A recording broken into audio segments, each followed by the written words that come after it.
Welcome to my channel, All Things Fascia 101 Part 3. In the next few videos, I want to explain the different layers of fascia and how everything connects as a puzzle. Our first topic we're going to talk about is superficial layer of fascia. This layer is just beneath our skin. This layer has a mix of loose connective tissue, fat cells, tissue that is interwoven with nerves and blood vessels.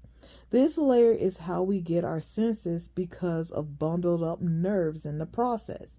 Not every therapy has to be deep tissue. I express that even superficial work can clear up really most diseases and conditions. It just depends on the tension that you may have. So, for example, when you get pinched or lightly touched, this superficial part is the first sensory of communication to the rest of the body. It is the first line of communication and sensory to the superficial fascia. It is influenced by things like hydration and overall lifestyle. Fascia is involved in temperature regulation, which helps insulate our body to keep us neither warm or cool.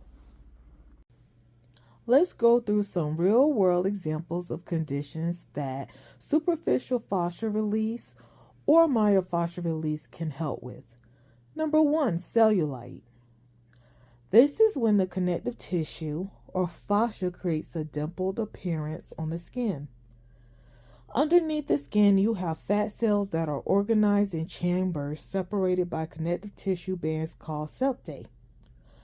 There are different levels, but some people's connective tissues are tight or arranged in a way that pulls down on the skin unevenly. Cellulite is not about just fat itself, but how the tissue and cells interact with the fat. Myofascial release reduces the restrictions that contribute to dimpling effect.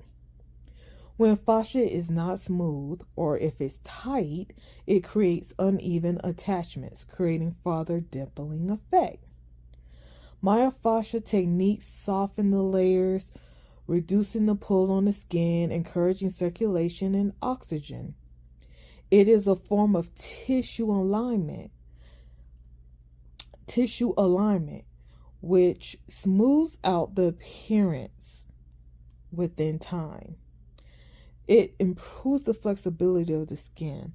That's why I believe that myofascial release and lymphatic drainage will do so much with cellulite. Our second condition is edema. Myofascial release superficially will help those individuals because it is fluid buildup in the tissue, or you can call it connective tissue. This is at the top layer of the fascia that creates swelling and make fascia have to perform harder by making it tighter or more swollen. Therapists use a technique called skin rolling to help the superficial fascia to get blood flowing and get the skin, tissue, and fascia flexible, thus reducing inflammation as well because of the movement. Our next condition, number 3, is lymphedema. Myofascial release will help swelling period of any sort, but because of the swelling just underneath the skin, you are a perfect candidate for lymphatic drainage as well. As a practitioner, I say these therapies go hand in hand, myofascial release and lymphatic drainage. These techniques move fluid, reduce swelling and inflammation. Fascia is between 70 to 75% water. Even some research cases says 80%. We'll explain more about water content of fascia later. But like I said again, in my practice, when I do lymphatic drainage, I'm automatically doing myofascial release. When I'm doing myofascial release, I'm doing lymphatic drainage. It go hands in hand, and I merge those concepts together as a practitioner, and my clients get much more benefit than to be like just focusing on one modality, you kind of get to see the bridge. You kind of connect the dots because everything is interconnected. But fascia is like a great web that connects everything, each part of your body. There's nothing that your fascia does not connect with, period. So I feel like no matter what modality that you decide to participate in or perform, whether it's sports massage, whether it's craniosacral, lymphatic drainage, musculoskeletal, you can't ignore the fascia part. You're going to be touching that. You have to interact with that. So why not do specific focus on that? Another condition I want to talk about that myofascial release can help superficially is acute injuries or surgeries one may have. It's a nice way to use myofascial release as a preventative before the scar tissue turn into adhesions and get stuck or frozen with the connective tissue, or even to help to restore the movement. Number 5, myofascial release superficially will be great for people who have neuropathy issues like tingling and numbness in body parts.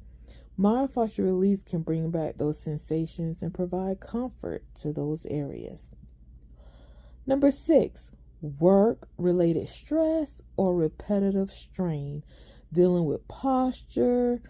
Myofascial release can reverse that stiffness and give quality to your body by helping it with mobility.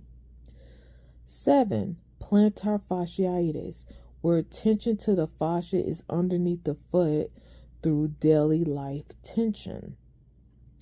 Number 8, carpal tunnel and wrist. Myofascial release focuses on the whole segment of the muscle groups instead of just trigger point just one spot and release this adhesion and that's it. Myofascial release is a little bit more deeper, complex in its train of theory. Also, number 9, TMJ sufferers can benefit from this. Because when we say everything is connected, how is everything is connected? It is through fascia. That is the main modality that should be explored more, in my opinion. It helps various issues, and the list is long. I'm going to do another video on that, but I just want to give you guys some tidbits and something to think and meditate, because really I feel like myofascia helps with 90% of everything.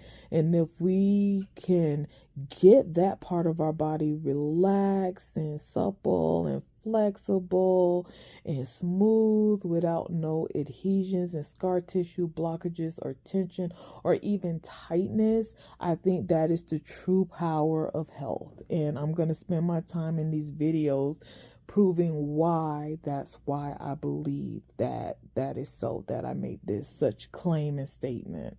All right, thanks for listening, guys.